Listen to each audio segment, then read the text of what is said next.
I have Mark Vollelunga with me today. Mark is the guitarist for Nothing More. Nothing More was formed in 2003, and they have achieved massive success all over the world. They have been at the top of Billboard's mainstream rock chart. Been nominated for 3 Grammys, way over 100 million streams just on Spotify alone. It's probably more like 200 or 300 million. They are about to go out. Well, they are on a co-headlining tour. It has started with Asking Alexandria and special guests Atreyu and Eva Under Fire. They just released videos for new singles, Tired of Winning and Turn It Up Like. And word has it that we will be getting a full-length release from the band later this year, and we'll talk to Mark about that. Yeah, it's great to have you, man. They're out there in Pittsburgh getting ready for a show tonight. You have been on the road for a little bit now. What, a week or two? Yes, sir. Yeah. I think Yeah. we are halfway through week 2 of this tour, and it's going great. It's going really, really well. Happy to be out here again. Been so long. Just blessed and grateful to be playing on a stage again. Absolutely, man. It's great to have live music back and to see you guys active for sure. Yeah, and the tour on June 19th. You got about 5 festivals through July and October. It's a busy summer. And then you got, even a 2023 date on the Shiprock cruise in January. So, it's a busy time, and that's really, really cool. I got to tell you, I get the press release, and I'm fairly new to the band. I had to do some research on you guys and listen to the whole catalog, and I'm a new fan, man. But my first question when I saw you guys come up in my inbox, and I see the picture, you kind of fabricate a thought. I'm about to click on the video, and I say to myself, I wonder what these guys sound like. What would you have told me if you were sitting next to me when I said that to you? Oh, that's a great question. A question every band hears. Well, that is, when you're introduced to a band, that's immediately that's your first question before you listen, right? Yeah, very, very true. So I'd say Nothing More is kind of like a cross between old Incubus, maybe Coheed and Cambria, and some Tool, some Rage Against the Machine, like Aggression.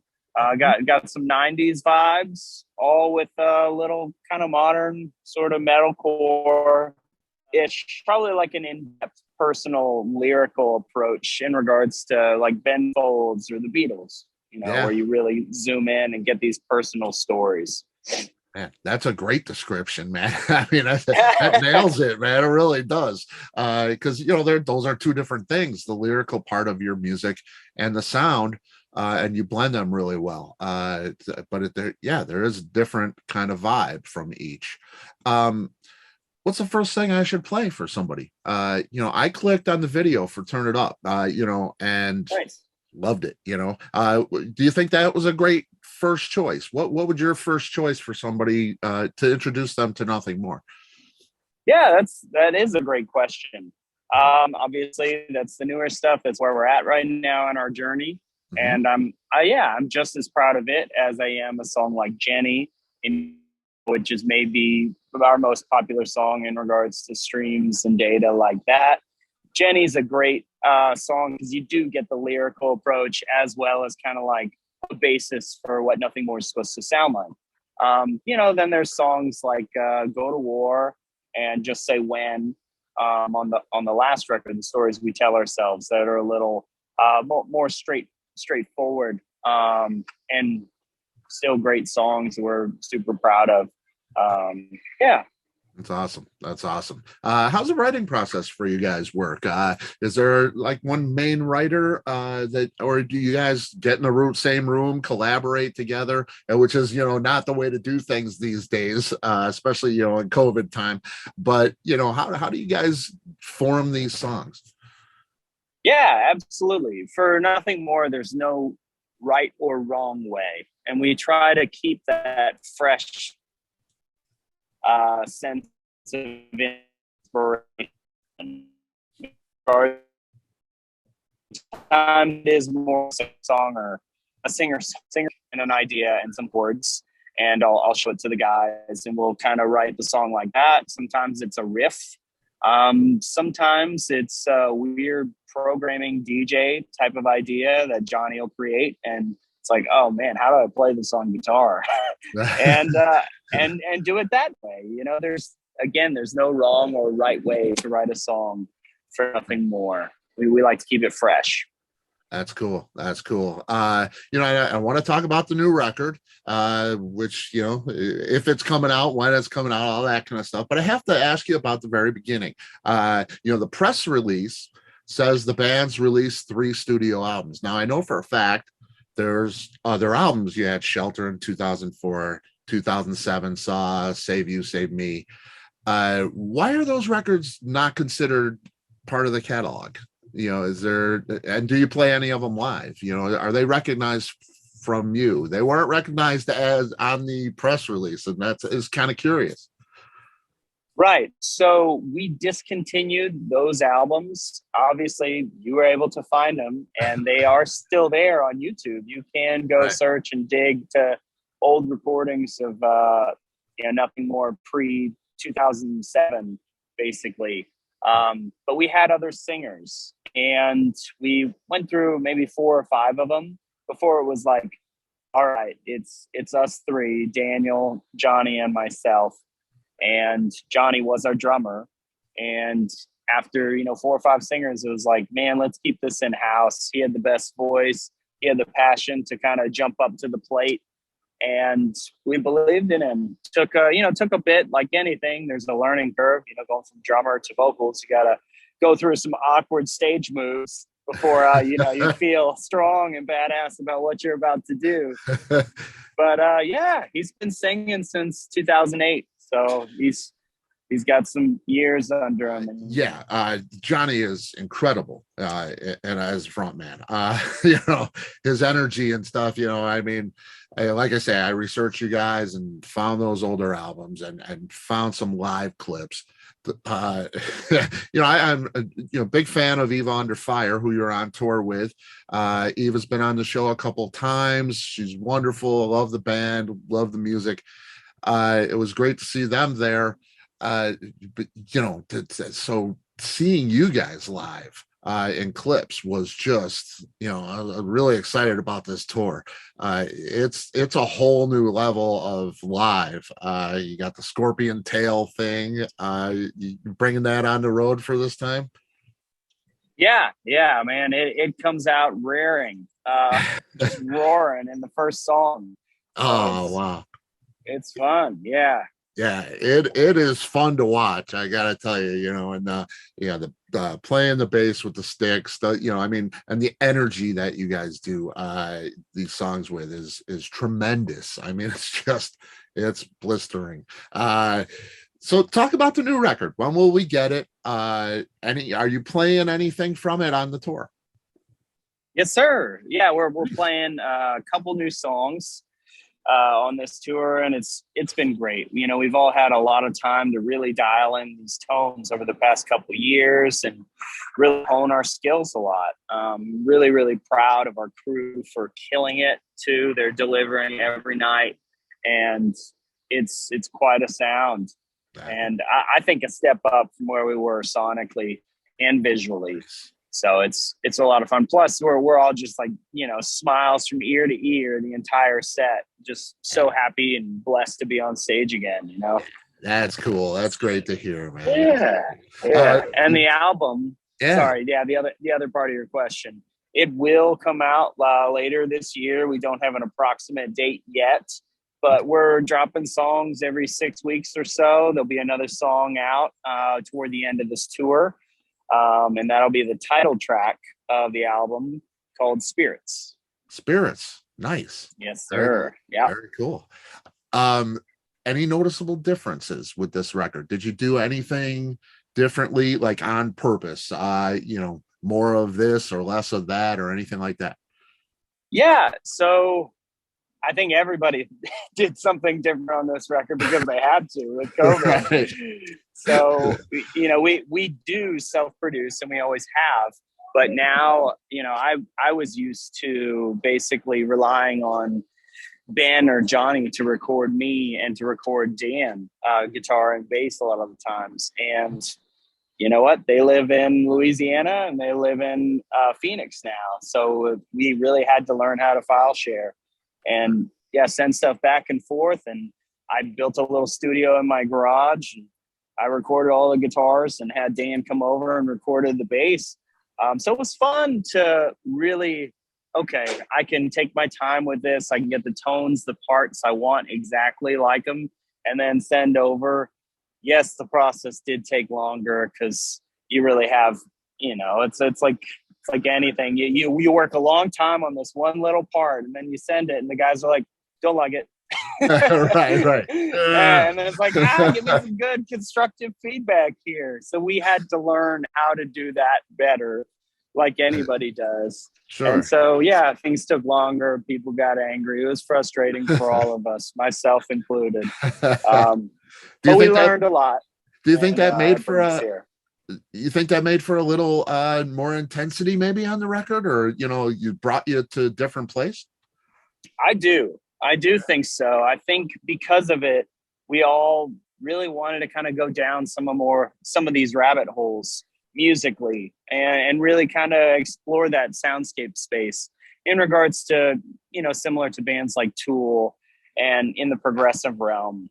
They really do kind of go to those places. And so it was fun to explore that side of us and to kind of not care as much about the formula in things. Like, you hear the song Tired of Winning, and it is, okay, this is straight up, riff, verse, chorus, bridge, chorus.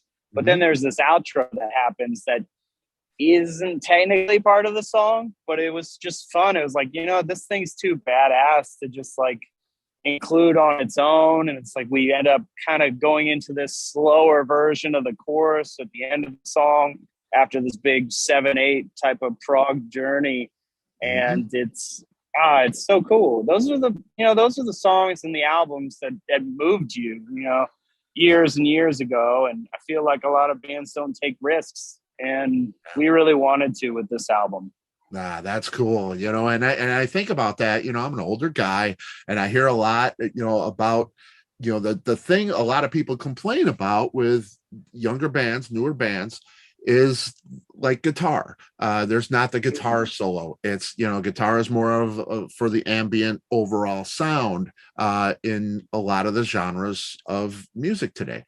Do you ever feel like you want to explore guitar sound, maybe a slow burn blues riff, or that rip a really wicked solo off? It's not really what you guys do, and the music's changed, and that's do you ever wish to explore that maybe?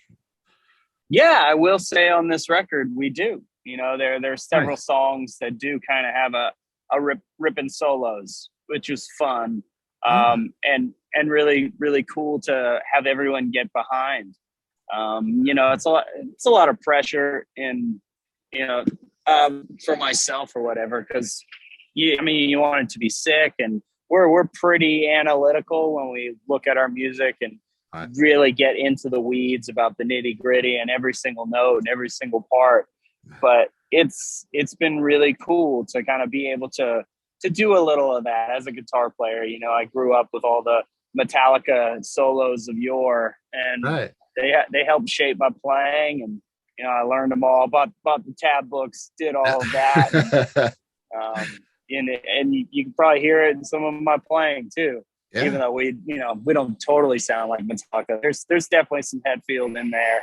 Yeah, that's cool. And I'm looking forward to a little bit of different sound from you. That's good to hear. Nice. I saw an acoustic thing that you guys did, Pace Studios thing. That was amazing. Really raw, emotional stuff. You had to enjoy that. Have you ever talked about doing an acoustic small record, EP, something like that? Yeah, we have. I'm sure it'll happen in time. Probably kind of put all of these things together, because for every record, as you know, it being more into press and radio, it's like bands do this a lot of the times, with the singles and songs. They have different versions of them, and right, we do the same thing. So we have a good amount built up, and probably some other songs that we just want to do for fun, or that when you strip them down, realize, man, this is a great like singer-songwriter tune, and this is cool. I can really just make these simple chords and put the melody over it, and it still shines. Yeah. So it's fun, and I love guys like Joey Eppard. He's an amazing acoustic guitar player that like slaps the acoustic guitar, but is a singer-songwriter as well. And just I have a different acoustic side of me that I really love exploring too. So that'll be fun when it's time. Yeah, that's exciting too. Yeah, that performance was amazing. Really, really great. Have you heard anything about an official release on the Retaliators film? Now, you guys got music in the film. I know that. Do you appear in the film? Anybody from the band in the film? Because I know when talking to Eva Under Fire, also in the film, music in the film, she actually appears in the film.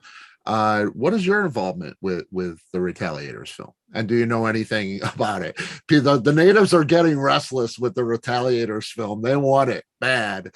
All the forums, everybody's hungry for this thing. What do you know? What's your involvement with that film?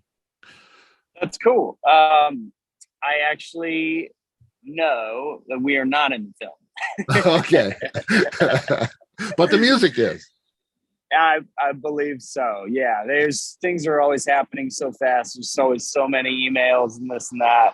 Right. And yes, yeah, Tired of Winning should be in there. Cool. Yeah. So cool. We're excited about it. Yeah. Do you know when we might see that film and hear that the Tired of Winning in it? Sadly, I'll be a buzzkill. I have no idea. Okay, nobody does. Don't worry about it. I hope it's soon. I've been waiting a while. Yeah. I hear you got the Scorpion Tail. Do you have the 2 drum kits with you? Of course. Yeah. Of course. That's nice. Yeah. It's something we always bring around, and the multiple kind of like side toms or whatever for all orchestrated. Everybody playing drums. It's been cool because Dan and I actually have started like looping parts to where, we'll play 8 bars or something, and then basically you'll hear it back. So we turn our guitars around, then we can start playing some drums while those parts are playing. So it's a cool live feature to kind of do that more as we dove into that aspect of the music and the show. Yeah, I mean, that's just so great. When I saw you guys playing drums, it's almost like a Temptations kind of thing going on where, you guys are all, you got this routine going. It had to be tough to practice, it's so cool to watch, man. You guys have a lot. Oh, thank you. Yeah. Appreciate that. It helps kind of having 2 drummers in the band. Johnny grew up in drumline, and so we do kind of have some of that showy inspiration that we put into the live show, which is fun and different, and something you don't always get in a rock show. Right. Yeah. It's a blast. I can't wait to see you. I want to respect your time. You probably got a sound check and you want to get ready for the show. Mark, it's awesome to have you here. When you play these shows, do you like the bigger venues? You're playing festivals. You're going to be playing to major amounts of people. Here you got smaller theaters, the medium-sized theater. Is there one particular venue that you really feel comfortable with? Sure. I think that's a great question because they both have their strengths and weaknesses. It's awesome in a controlled venue environment that you can really hone in on the lights and everything like that, and the sound's much more dialed in. But then it's awesome having thousands of people at a festival. We just played Welcome to Rockville. Fortunately, we were able to play while so many bands didn't because it got rained out and then code red weather warnings all over the place. We played our whole set, and then they killed the whole festival like 4 minutes after we were done. And yeah, there were tens of thousands of people there. jamming to us. And after years of being holed up inside a cave of our own houses, it felt so good to be back like that. Yeah, that's way cool. That is way cool. Something you always wanted to do in your life. You know, this is an amazing opportunity for you. You are playing in front of thousands and thousands of people all the time. You've got this massive success. Is there something, you know, on that kind of bucket list that you're really looking to personally or professionally achieve here? Yeah, that's a great question. We'll see what happens with this next record, and it'd be awesome to get nominated for a Grammy and win this time. There you go. I was thinking the same thing. You guys, I mean, three of them on the you know, in what 2000, what was it? 17. Yeah, 17. You know, it's gonna happen. I mean, you know, I can, you know, you're getting nominated. You're so consistent with your music, and why would you not? It'd be great to see you win, man. It would really be cool. Great for the genre, and great for the band for sure. You're right. Yeah. It would be amazing, Scott. Thanks for that. Man, that's so cool. Hey, I look forward to it. Yeah, I'm here in Chicago. I play in the Riviera Theater later here, early June. I look forward to seeing you, Mark. This is awesome. I appreciate your time. Have a great show tonight. And you know, I don't know how you do it. You know, I think about this, and it's like, you know, I'd be curled up in a ball in a corner of a room for, you know, 3-4 hours before the show at least. You know, how you guys do this, you know, spend this time, you know, doing interviews and talking to guys like me, and then just go out there and kill it. It's pretty great, man. I appreciate you. Oh, no problem. It's, again, I know I'm a broken record here, but we're so grateful, and we're blessed and honored to be up there. This is stuff we feel like we're meant to share with the world, and we can all come together and sing our song together, you know? Absolutely. It's special. It's special. Yeah, it's special for us, man. We appreciate you, Mark. Hells yeah. Thanks, man. I will I'll see you in Chicago for sure. I will be there. I can't wait. That's awesome. All right. Heck yeah. Take care. All right. Be well. Take care, Scott. All right. Later Bye-bye. on. Bye.